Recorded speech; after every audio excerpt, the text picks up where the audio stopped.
Bom, para quem não me conhece, bom, na verdade, acho que todo mundo que já começou a pós já deve me conhecer, porque a primeira aula foi comigo, né? Mas, enfim, sou Natália Casanova, sou professora e coordenadora de vocês aqui na pós da Nutimed, tá? Eu que respondo diretamente vocês no fórum, então quem tiver dúvidas pode deixar lá, beleza? Bom, a minha pós-graduação foi em nutrição esportiva e eu comecei a dar aula justamente nesse tema de nutrição esportiva, tá? Então, eu gosto bastante de falar desse tema e de viver esse tema também, né? Vamos lá. Bom, o estudo foi feito por um grupo aqui de São Paulo, que é o Bruno Galano, Guilherme Artioli, Hamilton Rocha. Quem conhece eles sabe que eles são o melhor grupo assim, de nutrição esportiva aqui no Brasil, que mais publica mesmo, tá? E eles publicaram esse artigo com Stuart Phillips, que é um pesquisador dos Estados Unidos, mais conceituado que existe em estudos com proteína e hipertrofia muscular, tá certo? E, enfim, outras finalidades também da nutrição esportiva, mas o Stuart Phillips é sempre uma das principais referências quando a gente fala de nutrição esportiva, né? E eu acho bem interessante que eles estão começando a estudar mais proteínas veganas, né? Enfim, por diversos motivos, tanto por opção, né, por pessoas estarem fazendo mais escolhas veganas, quanto também pela sustentabilidade, que tem sido muito discutida nos artigos também de nutrição esportiva, beleza? Então, esse estudo é legal também porque ele foi feito aqui no Brasil, tá? Então, esses indivíduos todos são brasileiros.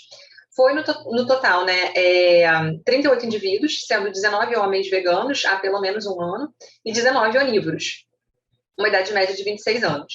Aí eles fizeram, depois tem um modelinho, o desenho do estudo, né, eles fizeram recordatórios de 24 horas, super detalhados, com lista para saber se eles tinham esquecido alguma coisa, enfim, um recordatório bem feito mesmo por nutricionista.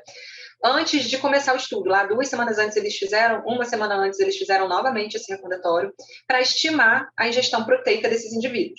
E aí depois tem uma tabelinha que eu vou mostrar para vocês. Então, os veganos eles estavam ingerindo mais ou menos 0,8 gramas de proteína por quilo de peso e os onívoros em torno de 1,1, tá? Ninguém usava suplemento. E aí eles ajustaram a ingestão proteica de todos os veganos e de todos os onívoros para que todo mundo consumisse 1,6 gramas de proteína por quilo de peso todos os dias. Esse ajuste foi feito com suplemento, tá? Isso é importante ressaltar. Não aumentaram a quantidade de comida que os onívoros ou os veganos estavam comendo. Eles mantiveram a dieta e receberam um adicional de isolado proteico para atingir essa dose de proteína diária. Para os veganos, eles usaram a proteína de soja, que é muito usada e que tem um aminograma bom, e tem muito estudo da nutrição esportiva que usa a proteína de soja, já com muitos resultados bons, e eles usaram a proteína de whey para os onívoros, tá? E o consumo alimentar, ele foi monitorado a cada 4 semanas, mas lembrando, os indivíduos não receberam nenhuma dieta, tá? Medidas que eles fizeram. Eles aferiram massa magra em membros inferiores por DEXA. DEXA é aquele mesmo aparelho que faz a densitometria óssea. Ele é o padrão ouro para a gente aferir também a massa muscular, a composição corporal, tá certo? Porque ele faz justamente a imagem. Aferiram também músculo total, né, aí por esse método, área de secção transversa de fibra muscular. Então eles pegaram, imagina o que é uma fibra, eles fizeram um ultrassom para ver a espessura dessa fibra e também fizeram uma biópsia, que você espeta um negocinho e coleta um pedacinho de tecido muscular para olhar no microscópio o tamanho da célula e ver se a célula, antes e depois, né, se houve um aumento de tamanho de célula, que é a hipertrofia. E também fizeram um teste chamado 1RM. Esse teste é muito usado na nutrição esportiva, né, em estudos que avaliam ganho de força, porque é um teste que faz o seguinte, aqui no caso foi o leg press, que é aquele aparelho que a gente empurra um peso com as pernas, né?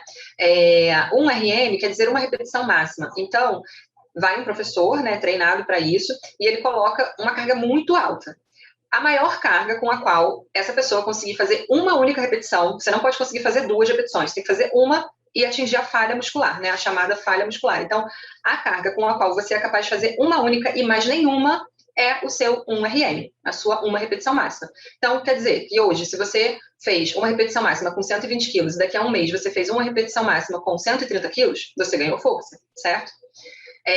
Enfim, isso é usado também na prescrição do treino, porque você pode prescrever um treino em que o indivíduo utilize 70% dessa carga máxima, 30%, com mais repetições, enfim.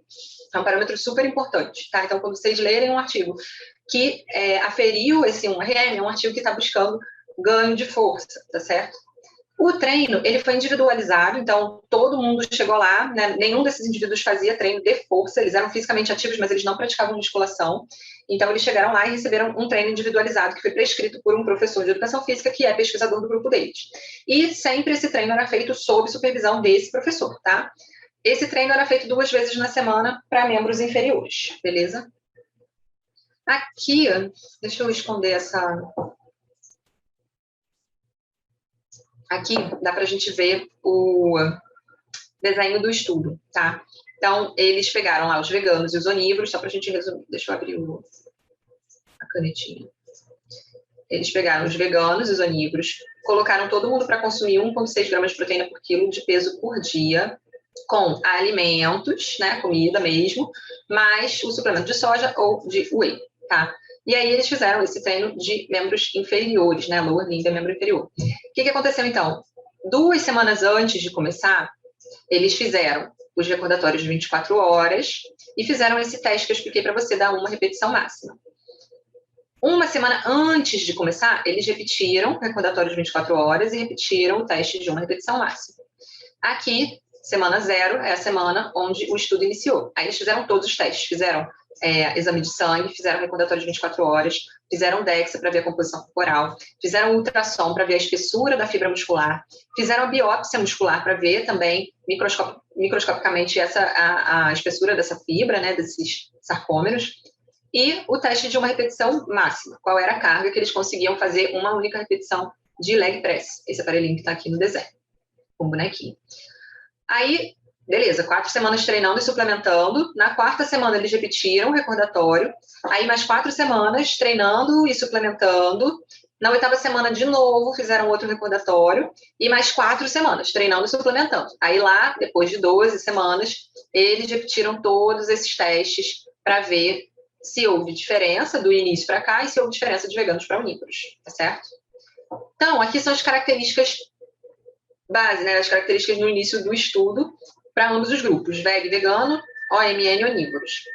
Então, a idade média foi de 26 anos, eles tinham em média 72, 73 quilos, nenhum parâmetro desses, nenhum deu diferença estatística, tá? A gente olha para o p-valor. O p-valor, se ele for maior que 0,05, é porque teria diferença no início do estudo para algum desses parâmetros entre grupos, o que não seria bom. Se a gente pegasse um grupo que já pesasse uma média de peso estatisticamente maior que o outro grupo, isso já seria um problema, né? Então, a altura média, o IMC médio, a massa magra total média bem parecida, né? Como a gente pode ver.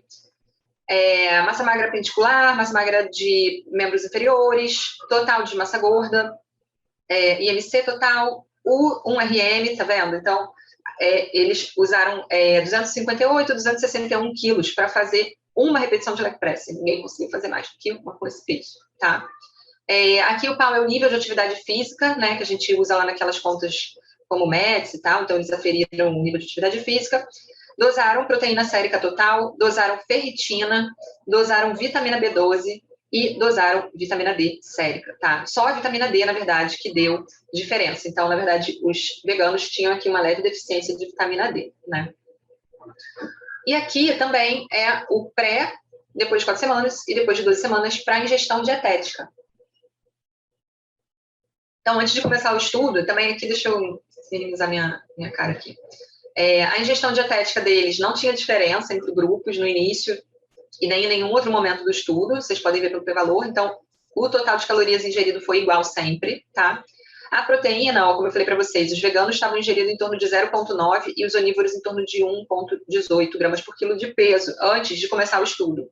E aí, como eu falei para vocês, eles foram ajustados, né, eles receberam o suplemento para que todo mundo recebesse em torno de 1,6, 1,7, mais ou menos foi o que deu, né? E eles mantiveram aí essa ingestão. Aqui vocês estão vendo um P menor que 0,001, porque aqui no início do estudo, tem uma cruzinha mostrando que essa ingestão dietética dos veganos antes de começar o estudo era significativamente menor do que a dos onívoros antes de começar o estudo, o que obviamente teria dado resultados muito diferentes se o estudo não tivesse ajustado como fez, né? Aí tem proteína em gramas por dia, proteína em percentual de proteína animal ingerida por dia, né? Então os veganos obviamente não ingeriam nenhuma proteína animal, então não tem valor para eles. O percentual de proteína vegetal, né? Proteína de plantas ingeridas por dia, então os veganos ingeriam uma quantidade significativamente maior de proteína proveniente das plantas, lógico, né? E continuou assim. Aqui aminoácidos essenciais, tá? Essential amino acids. Então, novamente, é importante ressaltar aqui também, né, que os onívoros tinham uma ingestão maior de aminoácidos essenciais do que os veganos no início, mas depois, com a suplementação, né, essa ingestão se igualou. Esses aminoácidos são importantes para hipertrofia e adaptações ao treino, tá? Então, leucina, lisina, metionina, BCAA, carboidratos por dia. Então, os veganos, eles têm uma ingestão maior de carboidratos do que os onívoros, né, aqui, e continua maior depois, tá? O percentual também, se vocês olharem, né, então, os veganos em torno de 63%, enquanto os onívoros em torno de 42%, 49%, na verdade. O que é normal, porque a proteína do vegano, ela vai estar em alimentos cuja matriz alimentar tem mais carboidrato mesmo, né, então, leguminosas e tal. Lipídios, também os veganos ingeriam menos lipídios do que os onívoros, o que também é natural, porque não ingere carne, nem ovo, laticínio, que são alimentos com muito lipídio. E a fibra, olha que interessante, os veganos tinham uma boa ingestão de fibra, então provavelmente eles tinham uma dieta boa, né, variada em vegetais. E os onívoros não estavam atingindo a ingestão de fibra recomendada pela OMS, que seria de 25 gramas, né, por dia. Então os onívoros, pelo visto, têm uma dieta mais pobre, né. E aí, resultados, depois dessas 12 semanas, ambos os grupos aumentaram a massa magra em membros inferiores e aumentaram a carga que eles conseguiam levantar no leg press, mostrando que eles ganharam força, tá? Então, ó, aqui no gráfico A, a gente vê a massa magra, tá? Antes do estudo e depois do estudo, depois das 12 semanas. Esse asterisco aqui está mostrando que houve diferença do início para depois de 12 semanas, para veganos na barrinha cinza e onívoros na barrinha branca, beleza? Percebam que não tem nenhum asterisco aqui, ou seja, depois do estudo não teve diferença de ganho entre grupos, tá certo? Aqui é o delta de ganho de massa magra também, não teve diferença entre grupos, tá? E aqui é a força, né, a quantidade de peso, né, de carga em quilos que eles conseguiam levantar no leg press, 1 RM do leg press. Ou seja, aqui vocês veem também que do início para o fim a gente tem uma diferença estatística mostrando que ambos os grupos aumentaram significativamente a força, mas não tem diferença também entre grupos. Então, ambos os grupos ganharam força de forma semelhante, tá? Sem diferença entre grupos para nenhum parâmetro avaliado.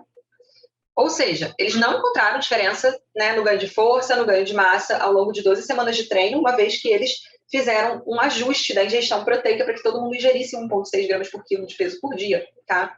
Então, discussão deles, né? Eles pontuam que não encontraram diferenças significativas no aumento de massa magra, naquela área de secção transversa do músculo, né, onde eles veem a espessura muscular mesmo. Então, houve ganho de espessura muscular, mostrando hipertrofia, tanto no reto femoral quanto no vasto lateral.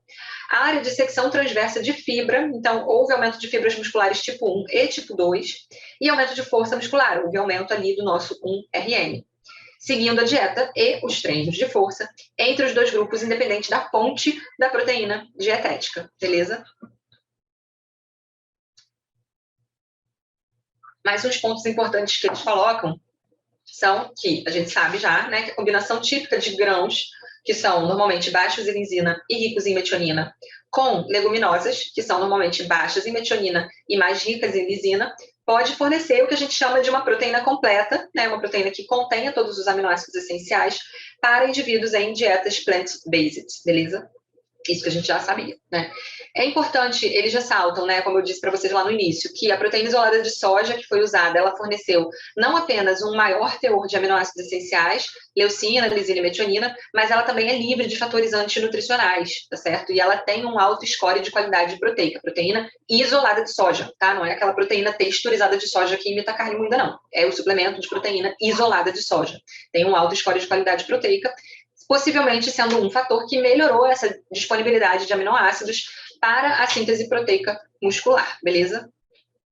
Conclusão deles, uma dieta plant-based hiperproteica, usando, aqui eles destacam, né, que eles usaram proteína isolada de soja, então eles não quiseram extrapolar para outras proteínas veganas isoladas, tipo de ervilha ou de arroz, né, mas uma dieta exclusivamente vegana, né, exclusivamente plant-based, hiperproteica, com proteína de soja, com 1,6 gramas de proteína por quilo de peso por dia, não apresenta diferença para ganho de força, de massa magra, quando comparada à dieta onívora usando o whey. Então, também, a dieta onívora também usou um suplemento, né?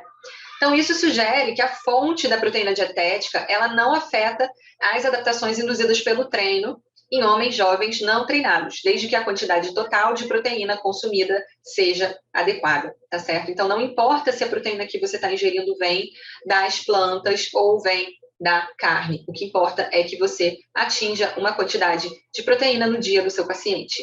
E óbvio que o treino dele seja também adequado, tá? Porque Não adianta a gente ficar batendo cabeça, calculando dieta e pensando o que a gente está fazendo de errado quando o ser humano que recebe a dieta não faz um treino direito, né? Isso é um fator muito importante, ter uma boa prescrição de treino, beleza? Essas pessoas que tiram o treino da própria cabeça, chegam na academia e decidem o que vai fazer no dia, não funciona. Tem que ser um treino periodizado, tem que ser um treino bem prescrito, certo? E aqui o caso clínico que eu falei que eu ia trazer para vocês verem. Então, uma paciente minha, ela tem 24 anos, ela já é minha paciente há um tempo, ela ficou um tempo sem se consultar durante a pandemia e ela se consultou um pouquinho mais no início do ano, tá? Voltou agora, mas foi no final do ano passado também, mas aí, enfim, fim de ano e tal, ela tem, na verdade, umas dificuldades que ela tem uma alimentação muito boa e ela pratica muita atividade física desde nova, mas ela tem algumas dificuldades com compulsão alimentar. Então, tem alguns períodos em que ela tem alguns episódios de compulsão e ela acaba ganhando peso, mas ela depois controla e perde fácil de novo, ela faz terapia, ela já se conhece muito, ela sabe quando tem alguma coisa errada, tá? Então, ela tinha ido ano passado e ficou um pouco afastada por causa desses episódios que estavam mais frequentes, ela ficou focando mais na terapia, e aí ela voltou em abril, com o objetivo de perder um pouquinho, né, mas principalmente voltar a ganhar massa magra. Ela tinha ficado também sem ir na academia por causa da pandemia, mas aí depois que os pais dela tomaram a vacina, as 2 doses, ela resolveu voltar a malhar na academia, então ela queria recuperar essa massa magra aí também, que ela, treinando só em casa, acabou perdendo um pouco. E aí ela estava fazendo treino de musculação 6 vezes por semana. Deixa eu saber se alguém mandou dúvida. Eu não consigo ver o chat. Não. Se alguém tiver dúvida, pode mandar, tá? Então, aqui é o total da dieta que eu prescrevi para ela, tá? Vocês podem ver que eu prescrevi uma dieta de 1,6 gramas de proteína por quilo de peso. Então, para hipertrofia, a gente sempre vai prescrever entre 1,6 e 2, já é mais do que o suficiente, tá? Lipídios ficaram em 28% aqui, né? 28,4%, e carboidratos 49%, mais ou menos metade, né? E o total de calorias, 1.667. É uma dieta com bem menos caloria, tá? Antes ela estava fazendo uma dieta mais para ganho mesmo, que chegava mais perto de 2.000 calorias, mas como ela ganhou esse percentual de gordura e tal, eu dei uma diminuída, acho que era 1.800 e pouco que tinha antes na dieta dela, tá? Aí a dieta que eu prescrevi, ela faz o treino de manhã, cedo, então ela não consegue comer, né, um volume muito grande de comida nesse horário, mas não importa, porque o principal substrato dela, né, é o que ela comeu ali 4, 5, 6 horas antes desse treino. Então, na verdade, a refeição mais importante é o jantar, tá? Mas, como ela também não gosta de treinar de estômago vazio, e eu também acho que, se dá tempo, vale a pena encaixar alguma coisa, eu encaixei a proteína da ervilha, tá? Nesse pré-treino, aí em torno de 1 hora antes do treino dela. Ela acorda bem cedo, tá? Com melado. Botei uma proteína, um carboidrato de absorção rápida aí para também ajudar nesse substrato energético aí para o treino dela da manhã. Então, vejam que a proteína ela pode sim ser usada no pré-treino também, tá? O que importa, e o mais importante, gente, não é o que você vai comer pré e pós-treino. Sempre as pessoas têm essa pergunta. Eu quero saber o que eu posso comer pré e pós-treino. Isso não existe, isso não existe. O importante é o que a pessoa come o dia inteiro. Então, não ia adiantar nada ela treinar de jejum, tomar essa proteína no pós-treino e passar o resto do dia comendo com pouca proteína, tá? O que importa é a gente atingir esse 1,6 distribuído ao longo do dia dela, tá certo? Então não adianta a pessoa fazer depois, entre o almoço e o jantar, um jejum de 7 horas. Isso é terrível para quem quer hipertrofia, né? A gente tem que distribuir a ingestão energética e proteica ao longo do dia, tá? Então esse suplemento aqui funciona super bem, bem melhor para ela do que em outros horários, tá certo? Café da manhã, aquela panqueca que é farinha de grão de bico, com linhaça e tal, e uma fruta. Então, essa panqueca aqui já fornece quase 12 gramas de proteína, em torno de 11, 12 gramas de proteína. E eu botei aqui equivalentes que teriam mais ou menos, né, essa mesma quantidade, tá? Claro que ela sabe que o pão francês ela não vai comer sempre, mas ela pediu para eu deixar, porque às vezes sábado, sei lá, ela gosta de comer no fim de semana um pão francês e ela queria ter noção do que ela poderia colocar nesse pão, mas ela não come no dia a dia, tá? E outras opções de frutas, mais ou menos a mesma quantidade de carboidratos. Aí, almoço, novamente, acho que vocês já devem ter visto eu falar isso, eu normalmente peço para medir as leguminosas mais o grão, né, para não vir aquele monte de caldo, aí depois adiciona o caldo que quiser, mas vamos concentrar o grão para a gente entender que no grão é que está a proteína, o ferro e tudo mais. Legumes e verduras, assim, à vontade, eu só pedi para ela tomar cuidado com o excesso de fibras, porque ela tem um intestino que tende a ser mais solto, e a dieta dela tem muita fibra, sempre dá mais de 60 gramas de fibra, né? Botei aqui umas sementes, que também são fontes de aminoácidos essenciais importantes, que eu gosto de combinar. E aquela listinha de frutas cítricas para ajudar a absorver o ferro, porque ela tem um problema com ferro baixo, tá? E a gente faz reposição também, e estamos acompanhando aí. Aqui, substituições, né, mais ou menos do que eu coloco para ela. Como ela tem esse problema com o ferro baixo, eu peço para ela fazer remolho ou germinar essas sementes também, para também remover os fatores antinutricionais presentes aí. Aí, lanche da tarde, biscoitinho de arroz com pastinha e fruta, tá? Ela pediu também opções de substituição de pipoca e de pão de forma integral. O pão francês acaba ficando muito pouco, né, 15 gramas, é uma fatiazinha pequena, mas enfim, ela quis deixar essa opção aqui também.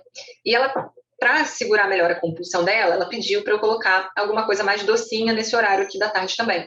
Então, ela super se adapta ao chocolate 70%, funciona bem para ela, 15 gramas é uma quantidade super ok da gente incluir.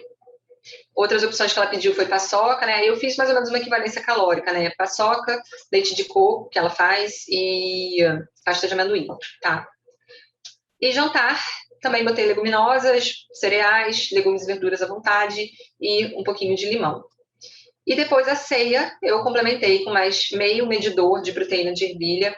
Ela gosta de fazer uma pipoca que ela faz tipo uma calda doce. Ela mistura a proteína isolada de cacau com bem pouquinho água e faz uma calda e bota na pipoca. Eu nunca testei, não faço ideia de como fica, mas ela gosta de comer isso de colher e também é algo que ajuda ela a controlar a compulsão dela, que é principalmente por doces. Então, aqui foi a análise, né, a avaliação antropométrica dela em abril. Eu faço antropometria, tá, gente? Eu não uso balança de bioimpedância, eu faço antropometria com a certificação internacional da ISAC, que eu fiz, tá? Então, essa é a tabela da ISAC. Então, ela estava com 22,56% de gordura, aqui no gráfico ele é redondo, né, para 23, equivalente a 13,83 quilos de gordura. E o resto do peso dela, 47,47 quilos, massa magra, beleza? Eu até fiz uma comparação dela com ela mesma na consulta anterior, mas a consulta anterior tinha sido em 2020, tá? Nem tinha sido em 2021. Então, para vocês terem uma noção, ela ganhou 1,5 kg de gordura, né? Aqui é a diferença. Ela, em 2020, tinha 12,36 kg de gordura e ela foi para 13,83. Então, ela ganhou 1,5 e ganhou 1,9% de gordura, tá? Massa magra, ela manteve, nem ganhou, nem perdeu, o que foi bom, né? Mas ela queria voltar a aumentar essa massa magra. E aí, ela acabou ficando mais tempo do que devia sem voltar, né? Porque ela se mudou, enfim, teve várias coisas inesperadas aqui entre abril e setembro que aconteceram, mas ela voltou em setembro e ela perdeu um pouco de percentual de gordura e ganhou o objetivo dela, que era ganho de massa magra. Então, ela ganhou 1,8 quilos de massa magra, beleza? Então, a gente atingiu o objetivo dela, ela já ficou bem feliz. E com isso a gente mostra, né? A gente vê claramente, e o treino dela é muito bom, tá? Assim, para explicar para vocês.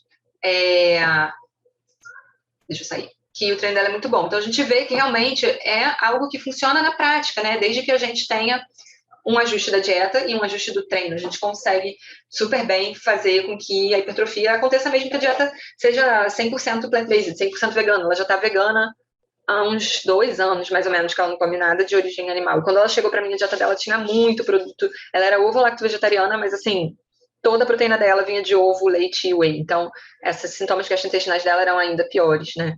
E ela fica super feliz, assim, com essa transição para o veganismo e de ver que realmente funciona, né? É muito bom isso, a gente vê que a dieta que a gente vê nos artigos, né, realmente funciona na prática.